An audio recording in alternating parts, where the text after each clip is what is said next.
2012, I became an entrepreneur, a business owner. But before that, I was a corporate lawyer. I had worked in private practice and then went to work for a development finance institution, and then lastly moved to work for one of Africa's biggest manufacturing conglomerates, the Dangote Group. And in the early days, when I had moved to Lagos, I was going to a meeting with my then boss, the CEO of Dangote Cement, Tony Hadley. And we were stuck in traffic in the Lagos Go Slow. And I remember people knocking on the windows asking for money. And I turned to them and I said, "Ask the white guy." And Tony heard this and he laughed and he laughed and he said, "Monica, this is Nigeria. White people work for black people." And at the time when he said that to me, it didn't really sink in. I mean, I kind of thought, oh, that's interesting, but it didn't really sink in.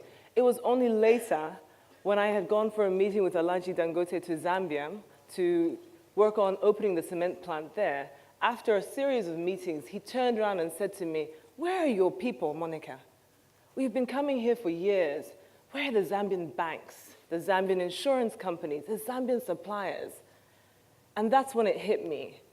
He wasn't saying anything new, anything I didn't know, because I had lived in Zambia before, and I knew that actually Zambia was run by the Muzungus. It was just what was done.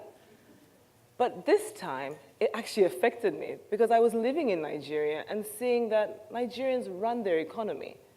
In Zambia, we are just spectators in our economy, and we were happy to do that. So I began to think about it. Why were we spectators? Why were we not active participants in our economy? And began to challenge myself, if not you, then why not me? And I gave myself sort of 3 goals or my vision as to why, if I was going to do something, what I was going to do. And I knew anything I wanted to do, first of all, had to have impact. I wanted to be part of that group of Zambians who was going to transform my country, where we would then take some form of economic leadership and change the way things were done. I knew I wanted to do that.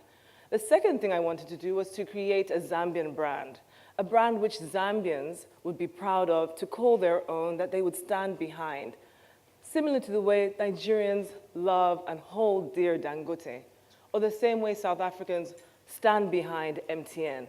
What did Zambians stand behind? We hadn't thought about that, but that's what I wanted to do. And the third thing I wanted to do was to make some money. I mean, there's no way you can work with the world's richest black man and not think about cash. And so I thought, this is a great idea. Maybe let me try and do this. Let me go home and try to create something and build something. And so I went back to Alhaji and I said, you know, it's what I'm thinking of. And there was a negotiation, because I think when he said it, he wasn't trying to get me thinking. He was just remarking on a fact. So after some negotiation and intervention from friends, I finally got the blessing and I left. I left Nigeria, I left a comfortable job, and I went home after being away for almost 13 years. So then I started Java Foods. And our first product was an instant noodle brand. Obviously, I was living in Nigeria, and Indomie was huge. And there was nothing in Zambia, so why not an instant noodle brand, right? And it was really interesting because it was like a baptism by fire. Everything I could have never thought of happened. It was hard. It was the hardest thing I could have thought of.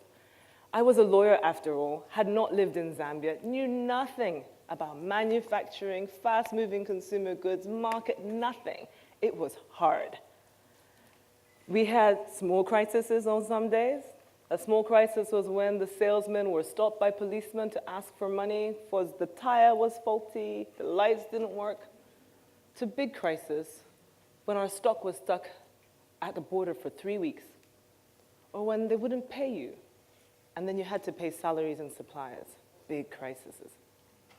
And this is when it dawned on me that this stuff is not easy. So maybe these guys, there's something about it that keeps you behind a desk working for somebody else. But we kept on. After all, I'd made the plunge and convinced people that this was the right thing to do. And so I want to talk about some of the challenges we went through, because they're really They're not unique. Anyone who's going to embark on this journey will probably have a bit of this, with sprinklings of the Africa factor, as I call it. And the first one I want to talk about is what I call the Zambiana factor. And this is the one when people talk about you, or what they tell you, or what they say about you, about why you're doing this. And the first one I heard when I first started the business was, she had to have been fired. I mean, how is it possible that she, at that level, would come back and sit in a warehouse and sell noodles? Why? Something must have happened in Nigeria. The second one was a little more interesting, was that they would look at you and sort of say, like I hadn't thought this through. There must be another issue around it. And then the worst thing is, remember, Zambia was the Muzungu country. Because I would pass my card out and it said Java Foods, people would look at it and say, never heard of it. And then not invite you to networking events, not allow you to be part of what was now the upcoming middle-class community and business private sector, because you didn't have a big company behind you. I had left Dangote, and therefore I had no connection, and therefore I was not useful to anyone in Zambia. And that was really hard, coming from where I came from, at such a high level, to almost crash landing in my own country. You know, some of the things you don't think about, and then they strike you in the face. Another one was the fact that no one really took me seriously. You know, and I say this lightly, because I had a few comments, and I thought, it's clearly because they don't take me seriously. Like when you meet someone and they say, oh, you make easy noodles. Do you make them in your kitchen? I mean, clearly she's having a laugh because she can't be serious. Or more recently, when I was getting off a plane and I met a Zambian and he was like, oh, what do you do? I said, oh, I'm in food processing. And then he said, so where's your restaurant? No joke, it's a true story. And the reality is because one, there are not a lot of women who do this, and therefore they cannot fathom the thought that that is exactly what I do. That it had to be a restaurant, it had to be a cottage industry in a kitchen is what I had to do. I couldn't actually have a factory, a line, and have people and distribution. It's just impossible. And the issue is that the critical mass is not there. And that was a reality in Zambia. There are very few of us, very few Zambians that look like me doing this kind of thing. So for them, you can't even be angry because they just don't see it. The second point was access to market. It seems pretty easy, you know, have a product and sell it. But in a country which is very close to South Africa and dominated by South African brands, South African supermarkets, it's actually a little bit more complicated. The South African supermarkets come with their own prejudices and they come with their own products. And therefore, when we first started, we thought, of course we'll get into the supermarket. We've done everything right. Barcode, packaging, health, we did everything. It wasn't easy. It took us 5 months to get our first listing, and even after the listing, we were at the back of the shelf, we couldn't get the shelf space, and then asked me about getting paid. Good luck. I remember one time speaking to one of the buyers, because you have to speak to the buyer to get your stock on the shelf, and she was filling our information into the computer. And she said, Java Foods, franchisor. I said, there isn't one. I said, owner. I said, I'm the owner. And she looked up and she says, is it? Because she couldn't imagine it. And after I left, one of the people in the office said, well, you have to understand, Zambian suppliers, we list them, then 3 months later, we never see them again. So she really doesn't want to waste her time. What could I say to that? These are the stories we have to go through. Or when you have to deal with the Asian wholesaler who sells to the mass market, and then he asks my drivers, which Indian family is behind it? The reality. The good news is that things are slowly changing, and that government has now realized 20 years later that you can no longer have formal retail or retail full of foreign products. That if you do not actively ask supermarkets to stock Zambian products, you will get none. And therefore now the opportunity is opening up for Zambian suppliers to take advantage of this, to put their goods on the shelf. So we can no longer blame the supermarket, but we have to look at ourselves to take up the opportunity. The third one I want to talk about is financing. And actually everybody talks about how painful financing is. Last week I was in South Africa and I had lunch with some friends of mine, and I said to them, 2015 has to be the hardest year of my entrepreneurial journey. We had some money when we first started, we had a bit of money the second year, the third year we had no money. And worse still, the economy began to soften because of the commodity prices, which meant that people were buying less, and which meant that every time I sold, I panicked because the dollar moved, which meant that the kwacha is the Grinch that stole Christmas. It is becoming much more harder for local companies to continue to operate, and even harder if you have to borrow at 30 to 40%.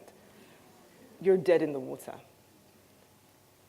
And therefore, you really have to be fast on your feet and innovative about how you raise financing to continue to operate, to continue to pay salaries, to continue to make sure your brand is out there. And it takes a lot of work, a lot of perseverance, a lot of leveraging your networks, because it's not an obvious thing where you'll get money. We have been told so many times, your project is too small, the risks are too high. What does she know about fast-moving consumer goods?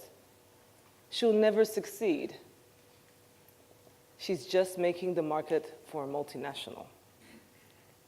Everything, which actually is a legitimate concern and really painful to hear. But we've continued to go on, and the great news is that Easy Noodles, in a short 3-year period, is a leading Zambian brand.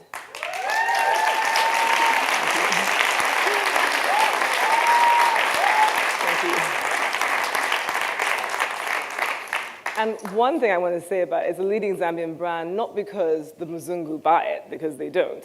They buy their own brands, because Zambians buy it. And they stand behind it. And that is why I'm still able to stand here today.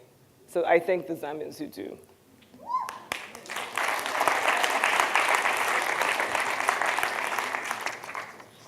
So I think I would like to leave here with a few things to say that I want to encourage people, that things don't change for our continent if we sit here and we believe that we're going to look for jobs, that we really have to be part of what we want to see, the difference, to take up the challenge and start something.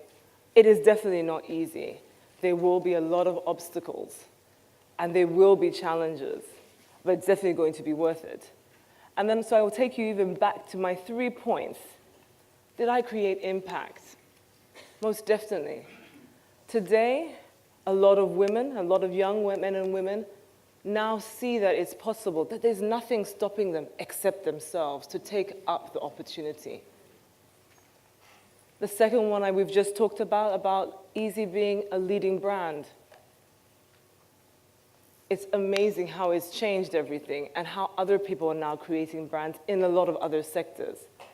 The third one about making money, well, we're still on that one. We've still got a little way to go on that one. And so I think I would like to leave here with one question. Do you want to be a spectator or participant in the growth of your continent? Thank you.